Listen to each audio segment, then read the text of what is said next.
This is rumor control. Here are the facts. Hey, welcome to Perfect Organism, the Alien Saga podcast. This is another video entry just to address the non-news that was posted today about James Cameron, and we're working on that quote from an interview he did for the premiere of Alita: Battle Angel. And we thought we'd just kind of break that down a little bit, and yeah, just for a minute. We don't think it's that big of a deal. It's not that big of a deal. There are obviously things that are big deals that we can unpack in the way fandom receives news like this, which I think is definitely, I know you have a lot to say about that. But I had this feeling when that headline went up where I was like, oh, we keep doing this to ourselves, and we keep bringing up these non-news items that are kind of offhanded comments and treating it like what ifs, or some people treating it like it's real. If you look at the interview on YouTube, which is a minute long, and like you said, it's a red carpet interview where this IGN guy just is asking him a series of questions about Alita: Battle Angel, which is the movie that he's literally there to promote, right?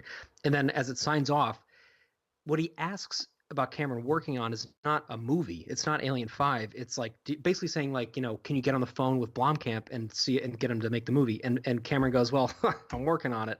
And then they all laugh about it, and then it turns off. If you look at the YouTube comments, nobody on that YouTube comment chain even brings it up, because it doesn't read as news unless you're in hardcore fandom, where for some reason we still think, well, I don't, and I don't think you do, but some people still think that project is somehow alive and is just a big secret, that is waiting to be unveiled. When the reality is like box office returns would not smile favorably upon that happening right now. The state of Fox and Disney would obviously not make that a possibility right now. And Blomkamp has moved on and is doing a ton of other stuff.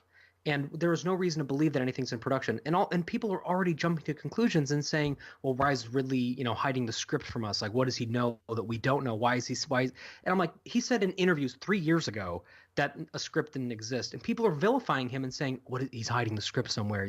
This does exist and it's in production and we don't know about it. I think the script does exist. I just think he was downplaying it. At any rate, I don't want to get into that. What we're seeing is a majority of fandom kind of begging for scraps, hoping, is this the movie that's going to do it? Now, my contention might be, say in some crazy universe, James Cameron is trying to work behind the scenes and get an Alien 5 made. Could it be the script or the story that was floated that didn't involve Ripley? That's a possibility. However, I would agree with our initial assessment that this is a non-news piece. James Cameron is steeped in, I guess he's also kind of been producing Terminator, the next Terminator movie, but he's steeped in Avatar. The live action shooting for that's going to begin, I believe, this fall. So those movies will go into post-production and wrap up. And I think that this is what fan does. This is just kind of what fans do. Something gets dropped, everybody goes crazy. And we just kind of have to pull ourselves back from that. And I know that everybody wants another movie. I want another movie. You want another movie. We all want something that's exciting. Now, I'll push back on what you said, about box office. It wouldn't get. If anyone can get a return on an Alien movie right now, if James Cameron put his name as a producer on an Alien movie right now, that movie's going to make $150 million opening weekend, hands down. Now, it might not make money after that. Maybe it'll fall off if it's not great. Now, I'm not even saying that. As producer? Oh, totally. And he's not going to direct an Alien movie. Him being attached as a producer alone would guarantee $150 million. Oh, yeah. Now, it might drop off 80% the next weekend if it's a dud, if it doesn't resonate. I mean, he got behind Terminator Genesis, and that was shit. That movie was garbage. I couldn't even watch that movie. So I stopped before the end. I couldn't watch it. Yeah, I think I rented it and then I just turned it off. I think I turned it off not even halfway. I was like, this is ridiculous. But he produced that. He did. Well, I don't think he didn't produce it. He got behind it. He just kind of what do you call it? He gave it some good PR, essentially, saying this is a story that I really like. And I don't know if he was paid to do it. At any rate, I think this is just going to be what happens with fandom when tidbits are dropped. And I think it was, well, I don't want to say irresponsible, but I think we have to be careful about what we post and how we post it. We have to be careful about inciting excitement about things that probably aren't going to happen. Now, admittedly, James Cameron says, "Oh yeah, I'm working on that." I mean, that's also not. How do you take that? Well, because what did he say he was working on? That's how you take it. You look at what he was actually referring to, and he wasn't. The question was not, can you like? It wasn't even can you make Alien 5? It was. The question was, can you get on the phone with Neill Blomkamp and convince him to make Alien 5? And Cameron, who's been, quasi attached to this as executive producer since the beginning with Sigourney Weaver, right? As somebody who has a lot of financial interest in this happening, and as somebody who has a lot of canonical interest in it happening because he doesn't like the direction that it went after his movie. Like, of course he's going to say, like, yeah, well, I'd love that to happen, But the question was not, are you working on a movie? The question was not even, are you in pre-production on a movie? The question was not, is there paperwork in order for this to happen? The question was, can you get Neill Blomkamp to do it, right? Which is nothing. I mean, I would assume that they talk, and I would assume that he's saying, hey, Neil, maybe now's the time. Why don't you try to make it, And that's the thing. That is sort of newsworthy in and of itself. Mm-hmm. There is something newsworthy embedded in what everybody's misinterpreting this as, right?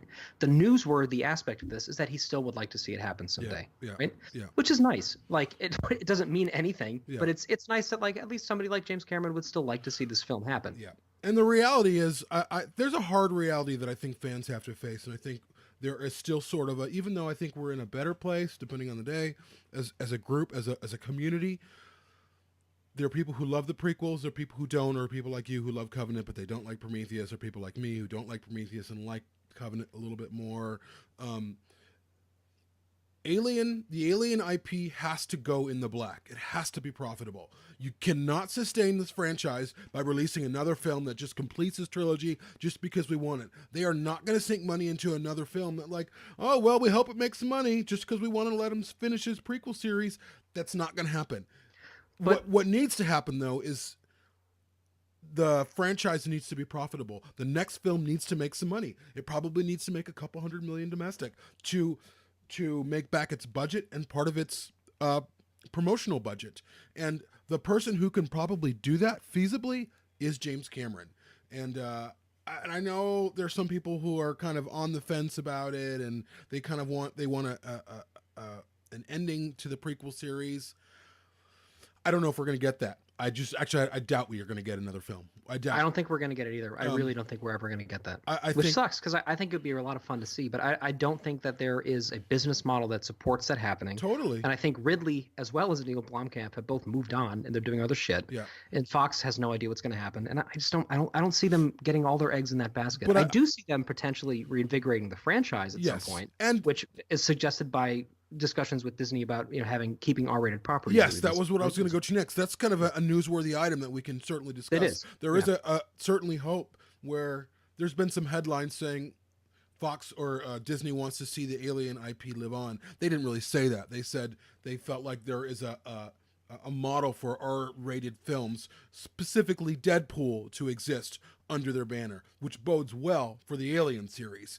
I think definitely that Disney is going to see that, there is something viable here, but we need a reset. We need a hard reset in this franchise so that it can survive and it can be profitable for us and for the fans. And I think that could be awesome. And I've been poo-pooing that idea for a long time. Part of me feels like I would love to see, a Force Awakens treatment of Alien. That being said, a better version of the Force Awakens. Well, that being said, it's not like the new Star Wars movies are being universally – they're making gangbusters, but there's a lot of anger in the fan community about them. There's a lot of dissension. The people that didn't even see Solo. There's a lot of stuff going on that would suggest that reinvigoration model that Disney's pioneering by buying all of these IPs might not be sustainable either, right? Mm-hmm. There's Star Wars fatigue right now. I think it's pretty clear. Yeah. And I think it'll be interesting after Endgame comes out in a couple of months to see what Disney does with Marvel too, because that's another thing where, I mean, the quality has been so consistently high that I don't think there's that much of a fatigue from it. But I know you and I have talked about this. Like, you're tired of comic book movies for a while, right? You could use a break from that, right? Totally. And I feel like it's what happens when we overly commercialize these things, because like you and I are talking here today. I brought up box office. You brought up it would have to break $200 million domestic, to be a viable thing. We're both talking about Alien like it's just a commercial product when neither of us feel that way in our hearts, right?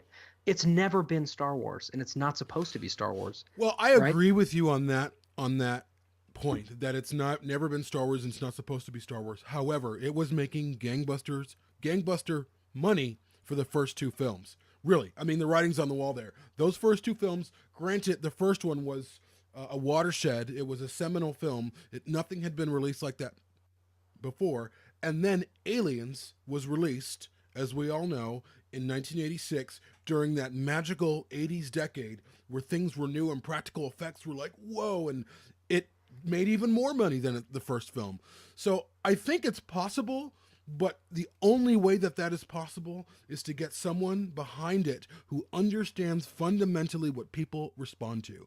And it can't be this niche thing. The problem though is that I think people in 2019 don't respond in the same unified way as people did. I'm not saying that people in the late 70s and the mid 80s were like dumb and some sort of a monolith, but I do think that we've seen a lot before at this point, and we've been disenchanted by quite a lot before. And even when things come across as like Annihilation, for example, I'm thinking, because you and I both know how much I would shit my pants if Alex Garland made the next Alien movie, because I think he's the best director possible for it. Totally. I think you and I both feel like Annihilation is basically an unimpeachable masterpiece of a film, and something that, like, I mean, I think about every day of my life, and I absolutely love it. But we both have many friends with great taste in movies who think it's a piece of shit. So what I'm thinking is, like, it's a different world than it was. We are also, as you bring up so eloquently a lot of the time when we talk, we are in sequel burnout right now. We are in, like, why are we just seeing these retreads of IPs that we've known for 50 freaking years at this point? Like, why are we just seeing more remakes of things from our childhood? And the reason is because they make money, right? And the reason is because the people who fell in love with these things as children now are adults with power and influence, and they can make those movies that they wanted to make as kids. So there's a simple correlation there. Yeah.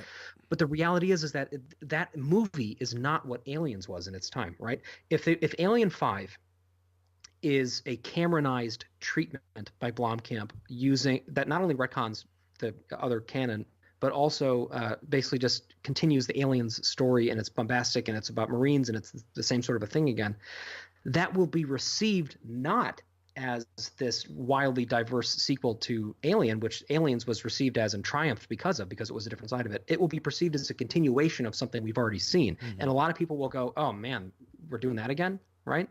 So, and that's what you see with Force Awakens and with Last Jedi, which tries to throw things up in the air and then comes out with something that nobody can agree on. You and I love Last Jedi. A lot of people I know, probably more people I know who are serious sci-fi people, don't like it. Yeah, I would agree. More people that I know don't like Last Jedi. And that's frustrating, right? It's like we're back in the same, and I'm like always dreading that it's going to come up in conversation because I just don't want to argue about it anymore because I'm sort of tired of defending my love for it. And with Covenant, it's the same fucking thing. Like I love that movie, and I'm tired of having to prove why I think it's a good film every day of my life, you know? Yeah. So it's a complicated situation. It is. And I mean, I think no one more than us, well, and probably the rest of you guys watching, wants an Alien film. We do. But I think we just have to be 100%. careful about spreading false hope, because how long are people going to hang on? Well, Cameron said something 3 months from now. Cameron said something. I think they're working on something. They're not working on anything. Now, is it possible that there are talks going on? Maybe Disney's already in the I don't know, in the wings. Yeah. Yeah, but he wouldn't have said something about it because there was no way he would be allowed to talk about that, right? That's true. Especially an off-the-cuff red carpet interview with an IGN person. But we're also talking about James Cameron, who has the kind of clout. He probably is one of the most powerful filmmakers in Hollywood right now. He has the kind of clout because of Avatar, because he's made successful film. I mean, Titanic was the #1 film of all time, and then it was Avatar. I mean, he's got more money than God. He can get whatever movie made he wants to. He can walk into any studio, Warner Brothers, whoever, say, I'd like to make this movie. Here you go. He's got more clout. And yet that has not happened with Alien 5, right? Well, that's because he's been behind it since basically the beginning. He's been behind it, but he's not been behind it as a director-writer. He's been behind it like, yeah, they should make this thing. As a producer, right? That's totally different. Totally different story. He does not want to direct that film. He just doesn't. I don't think I don't think that it's not he doesn't want to. I think he's just lost in Avatar land. He's lost in Pandora. And well, that's what I'm saying. It's just I can't wait till those films are over, to be honest with you, so he can actually do something different. Like I loved Avatar for what it was. I mean, it's not great, but I loved Yeah, you it. mentioned this last night. You really love Avatar. I just felt like I was in a world that was completely different. It was completely unfamiliar, and I bought it hook, line, and sinker. Now, was the story great? No, but I thought it was It's a so funny really. because you're always the guy who brings up story and character, But and I think that but the film was world basically devoid of both of those things. the world building To me, was. it's like a tech demo. It's like a beautiful I tech think demo. really what took me about Avatar was the community of the Na'vi. I felt Mhm. like I made an emotional connection with them somehow. I don't know how that happened, but I did. And Interesting. when it gets to the Na'vi, I'm in. Okay. Well, we'll discuss that another Yeah. time. Well, that's But all thanks, for now, guys. folks. We just want to And kind of unpack that a little just bit. a favor to everybody watching this is if you see people sharing this, saying that Cameron is attached to this project that's in production, just like, you don't have to be a dick about it, but just be like, hey, just so you know, let's clear it up. Like, this is the actual interview link. Watch that so you get a better, because it's also not fair to the people who are really in the Blomkamp camp on this thing. It's not fair to keep getting their hopes up like this and then dashing it down, and it's kind of sad. So, like, let's be realistic and just sort of help control the information so that we can be united as a fan base in our generalized excitement, but not be constantly getting our hopes up and then feeling bereft when it doesn't happen. Absolutely. Okay. Thanks, guys. Thanks, guys. Bye.